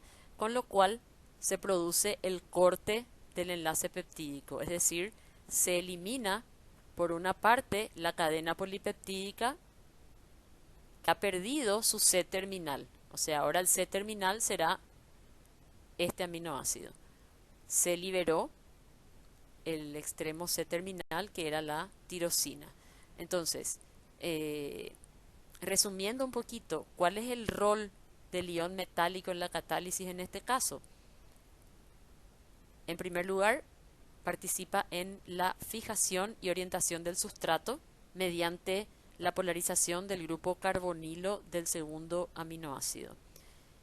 Al hacerlo, potencia el carácter electrófilo del carbono carbonilo y facilita su ataque por la molécula de agua. A partir de allí, lo que observamos es muy similar al mecanismo de catálisis covalente, ya que por el ataque de la molécula de agua se formaría un intermediario tetraédrico que luego termina con la rotura del enlace peptídico y la separación del polipéptido con N-1 residuo de aminoácidos. Otro ejemplo de catálisis mediado por metales, o sea, otro ejemplo de metaloenzima es el de la anidrasa carbónica. La anidrasa carbónica es una enzima de la cual ya hemos hablado. Se encuentran los eritrocitos en las células tubulares renales y participa en la conversión de CO2 y agua en protones y bicarbonato o en ácido carbónico. Esta es una enzima fundamental para el mecanismo de tamponación por el sistema tampón bicarbonato. Entonces, en este caso, esta enzima tiene un ion zinc de carga +2. Como podemos observar aquí, este ion zinc se encuentra unido a 3 residuos imidazol, o sea, 3 grupos imidazol de residuos de histidina, ¿verdad? Y lo que hace el ion zinc con su carga positiva es romper una molécula de agua fijándose al ion hidroxilo, es decir, se deshace del protón y se une o se atrae con el ion hidroxilo. Entonces, este ion hidroxilo fuertemente nucleófilo ejerce un ataque o hace un ataque nucleófilo al carbono del dióxido de carbono. El carbono del CO2 es fuertemente electrófilo, ya que está unido por dos dobles enlaces al oxígeno. Entonces, lo que sucede es que el par de electrones del hidroxilo ataca al carbono. Eso lleva a la rotura de un doble enlace carbono-oxígeno y el par de electrones se localiza sobre uno de los átomos de oxígeno. Tenemos entonces un intermediario, que es el que se muestra aquí, que sería el estado de transición, ¿verdad? Y muy importante, este estado de transición con su carga negativa está estabilizado por la carga positiva del ion zinc. Finalmente, la reacción se completa por ataque de una nueva molécula de agua que rompe esa atracción entre lo que sería ya el bicarbonato y el zinc, colocándose su hidroxilo en reemplazo del anterior, liberando un protón y dejando libre al ion bicarbonato. Esta reacción es totalmente reversible y, como decíamos, el rol de esta enzima es fundamental para el sistema de tamponación mediado por el tampón bicarbonato. Entonces, el ion metálico en este caso ha funcionado más que nada polarizando la molécula de agua y convirtiéndola en un agente fuertemente nucleófilo, que es el ion hidroxilo. Otro fenómeno que podemos mencionar como participante de los mecanismos catalíticos es la catálisis por interacciones electrostáticas. Sabemos que muchos sitios de unión, así como sitios catalíticos, contienen grupos polares y estos típicamente se encuentran solo atados si están expuestos al acceso del agua. La unión de los sustratos a la enzima, por lo general, una de las acciones que realiza es excluir al agua del sitio activo de las enzimas. Esta remoción del agua altera la constante dieléctrica del sitio y potencia las interacciones electrostáticas.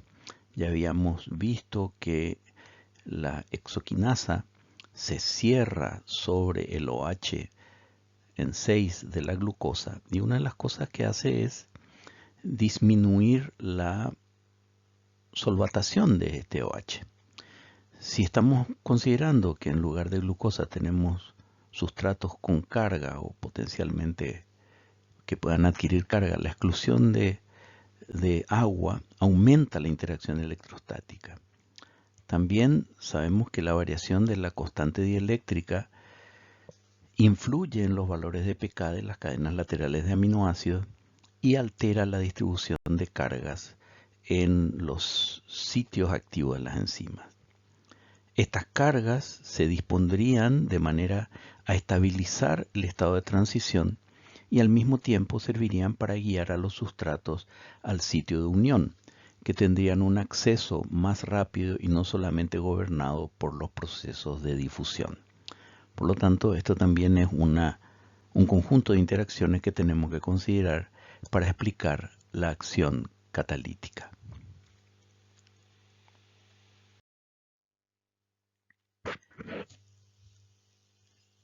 Los fenómenos catalíticos por efecto de proximidad y orientación son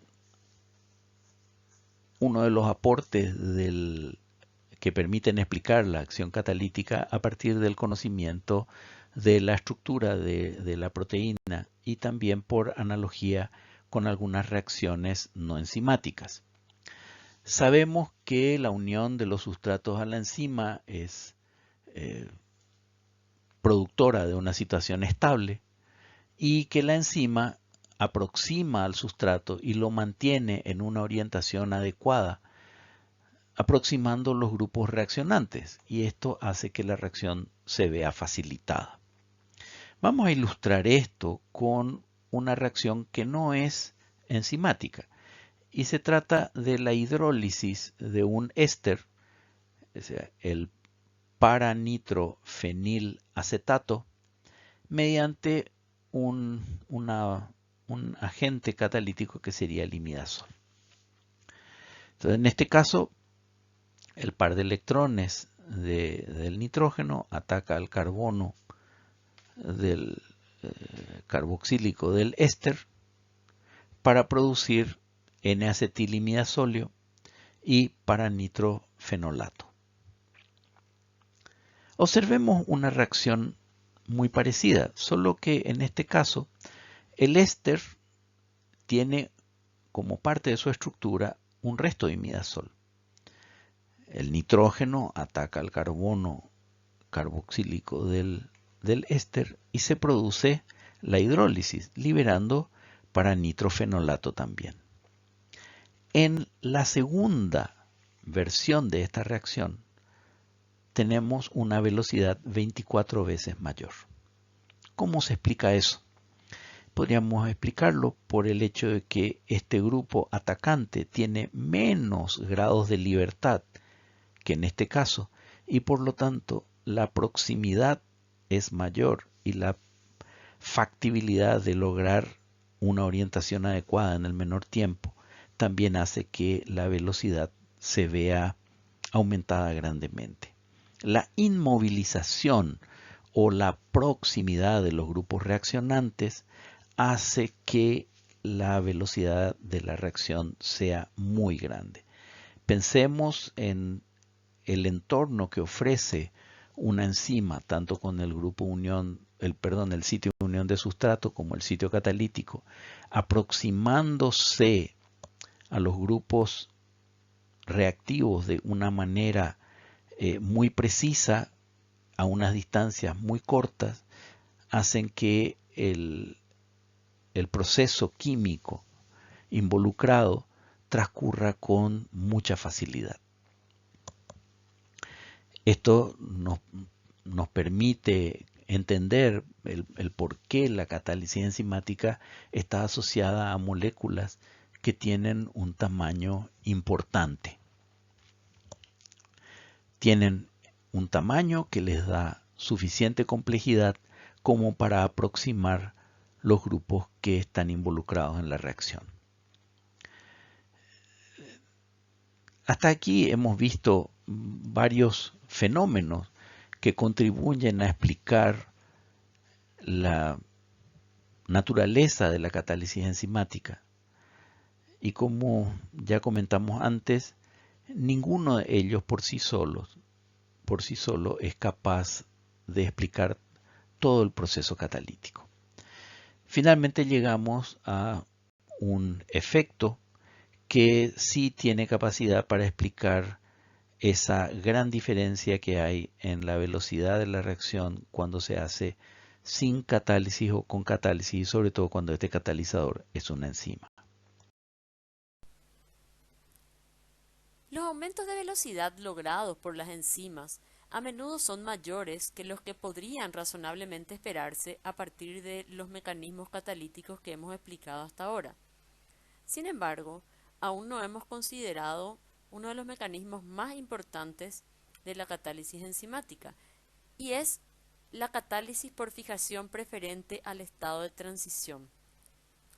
Esto significa que la enzima es capaz de unirse con mayor afinidad al estado de transición del sustrato que al propio sustrato o los productos. Este mecanismo se considera incluso el más importante para explicar el gran aumento de velocidad de las reacciones catalizadas por enzimas. Si consideramos este mecanismo en conjunto con los mecanismos catalíticos que hemos descrito anteriormente, esta unión preferencial del estado de transición podría explicar las altas velocidades observadas en las reacciones catalizadas por enzimas. El modelo de unión preferente al estado de transición que hemos analizado previamente proponía que las enzimas forzaban mecánicamente a los sustratos a adoptar la geometría propia del estado de transición. Y esto es porque los sitios de unión para el sustrato en realidad fijan con mayor afinidad al estado de transición. Por tanto, este hecho obliga al sustrato a sufrir una distorsión estructural y lo obliga o lo fuerza a alcanzar el estado de transición. Con esto lo que se consigue es producir un alineamiento de orbitales que facilitarán las reacciones propias de la catálisis. Podríamos ejemplificar este hecho con una reacción química sencilla. Si observamos en la figura, esto se trata de una reacción de esterificación intramolecular donde un grupo carboxilo reaccionará con el OH, un OH de alcohol, para formar un grupo éster intramolecular. Si en esta reacción los grupos R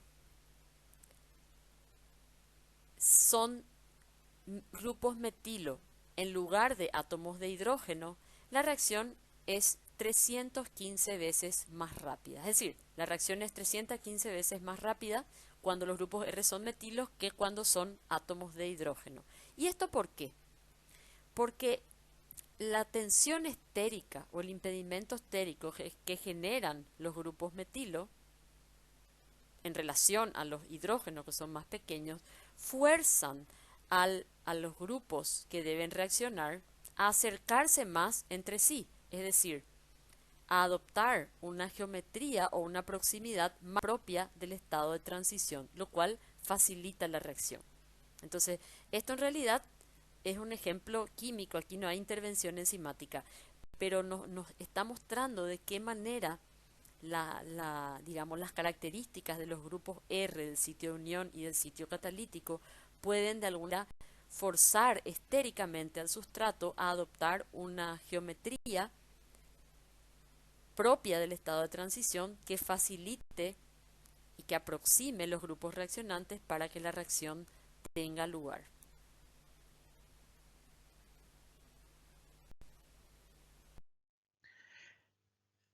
la interacción que fija el estado de transición eleva la concentración de este y por lo tanto la velocidad de la reacción. Dado que la enzima tiene capacidad para fijar al estado de transición con una afinidad superior a la que tiene para fijar el sustrato hasta en un valor de 1.000.000 de veces más. Podríamos decir que los buenos sustratos no son aquellos que muestran la mayor afinidad por la enzima, sino aquellos cuyos estados de transición tienen la mayor afinidad por la enzima. Esto además se complementa por el hecho de que análogos de el estado de transición actúan como potentes inhibidores, lo que antes definíamos como sustrato suicida, es decir, una molécula artificial que se parezca al sustrato, pero que tenga muchísima afinidad con el sitio de unión, de manera que quede ligado sin progresar, pero más que parecerse al sustrato, tendría que parecerse al estado de transición. Como ya comentamos antes, este mecanismo es el que mejor explica la eficiencia enzimática. En resumen, podemos discutir sobre varios mecanismos que contribuyen a la acción enzimática. En algunas enzimas prevalecen más unos que otros, pero en todas las enzimas la acción catalítica se debe al concurso de más de una de las acciones o mecanismos que hemos mencionado. Bien, a lo largo de esta clase hemos descrito diversos mecanismos y efectos que contribuyen a la acción catalítica de las enzimas. Sin embargo, es muy importante recordar que el aumento de velocidad logrado por la mayoría de las enzimas se da por una combinación de los diferentes mecanismos y efectos estudiados.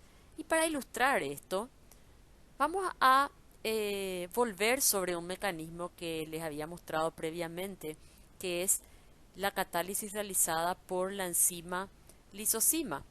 Yo les había mostrado este mecanismo como un ejemplo de la catálisis ácido-base, que de hecho está presente mayoritariamente en esta reacción. Sin embargo, vamos a ver que al analizar las diferentes etapas de esta reacción, se pueden observar también otros mecanismos y efectos. Habíamos visto que en la primera etapa, el glutamato 35 protonaba el enlace beta-glicosídico, facilitando su rotura. Bien, ese es un ejemplo de catálisis general ácida, ya que el residuo de glutamato está actuando como ácido. Posteriormente, habíamos visto que al romperse el enlace beta-1,4 glicosídico, se reconstituía el anillo E con su grupo hidroxilo, quedando el anillo D en forma de un ion oxonio, que constituye el estado de transición. Este estado de transición se ve favorecido por la estructura del sitio que fuerza al anillo D a adoptar esa conformación. Por tanto, aquí se estaría dando el efecto de catálisis por unión preferencial del estado de transición. Por otra parte, habíamos visto que el ion oxonio, con su carga positiva, está estabilizado por la carga negativa del aspartato 52, lo cual constituye un ejemplo de catálisis electrostática. Posteriormente, se da un ataque del grupo carboxilato del aspartato 52 al carbono del ion oxonio, formando un intermediario covalente, lo cual constituye un ejemplo de catálisis por mecanismo covalente. Y finalmente, este enlace covalente era hidrolizado por una molécula de agua cuya nucleofilia se veía potenciada por la sustracción de un protón del agua por parte del glutamato 35, en el cual este estaría actuando como base. Por tanto, eso sería un ejemplo de catálisis general básica.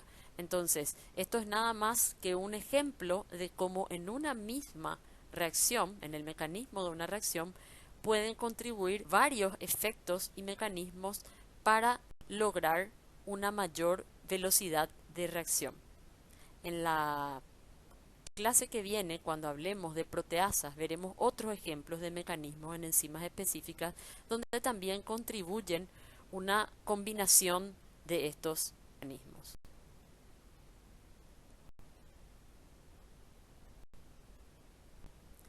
Y finalmente, para ir finalizando, debemos recordar algunas cuestiones fundamentales. En primer lugar, ningún mecanismo catalítico es capaz de alterar la delta G de reacción. Las enzimas no hacen espontáneas ni reversibles reacciones que en esencia no lo son. Las enzimas solamente pueden estabilizar el estado de transición del sustrato en una reacción, logrando disminuir la energía de activación, pero no producen un cambio neto en la delta G de la reacción. Tampoco cambian la constante de equilibrio ni la posición de este, solo aumentan la velocidad con la que puede alcanzarse el equilibrio. Por otra parte, es muy importante entender que la ausencia de una enzima determinada puede hacer que la reacción no ocurra a velocidad apreciable. Por más de que una reacción pueda ser muy espontánea, muy favorable termodinámicamente, al no estar la enzima presente, la energía de activación puede ser tan grande que la reacción directamente no ocurra. A nivel biológico, fisiológico, la expresión reducida o la ausencia de una enzima determinada puede conducir a situaciones patológicas porque la reacción que debería catalizar esta enzima no ocurre. De hecho, como iremos viendo a lo largo del curso, hay muchas enfermedades cuya causa es la deficiencia de una sola enzima. Con esto damos por finalizada esta clase acerca de mecanismos catalíticos. Muchas gracias por su atención y su paciencia.